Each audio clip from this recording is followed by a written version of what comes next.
रविवारपासून मुंबईसह उपनगरांमध्ये सीएनजीचा तुटवडा भासत आहे। आपण वाशी येथील सीएनजी पंपावरती आहोत। आपण बघतोय या ठिकाणी सीएनजी भरण्यासाठी वाहनांनी मोठी गर्दी केलेली पाहायला भेटते। लांबच लांब रांगा ज्या आहेत त्या या ठिकाणी सीएनजी भरण्यासाठी लागलेल्या आपल्याला पाहायला भेटत आहेत। एकूणच रविवारपासून सीएनजी पंप बंद होते आणि काल संध्याकाळपासून जे आहे सीएनजी पुरवठा होण्यास सुरुवात झालेली आहे आणि आता जे आहे या सीएनजी पंपावरती मोठी गर्दी जी आहे ती आपल्याला सीएनजी भरण्यासाठी पाहायला भेटते। एकूणच मुंबईसह उपनगरांमध्ये ही सीएनजीचा तुटवडा भासत होता आणि आता मुंबईवरून देखील या ठिकाणी रिक्षा चालक असतील, कॅब चालक असतील, या ठिकाणी सीएनजी भरण्यासाठी आलेले आहेत। आपण त्यांच्याशी बोलूया। काय सांगाल तुम्ही वाशीमध्ये आलेल्या सीएनजी भरायला कुठून आलेले आहात? मी नवी मुंबई मधलाच आहे।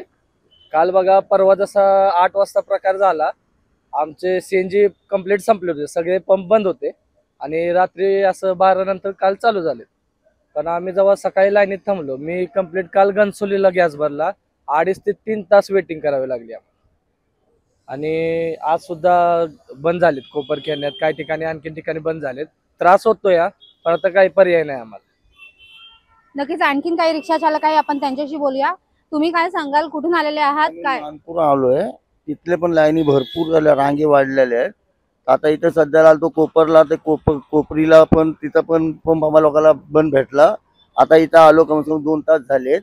आता लाईनीमध्ये आलो, तर पुढे येऊन बघतो, आता भेटेल तर ठीक आहे। इथं गाडीच्या लाईनीमध्ये उभे आहे आम्ही लोक। एकूणच सीएनजीचा तुटवडा भासत असल्यामुळे जे आहे ते रिक्षा चालक असतील, कॅब चालक असतील, यांच्या व्यवसायावर देखील परिणाम झालेला आपल्याला पाहायला भेटतोय। कविता लोखंडे, जय महाराष्ट्र, नवी मुंबई।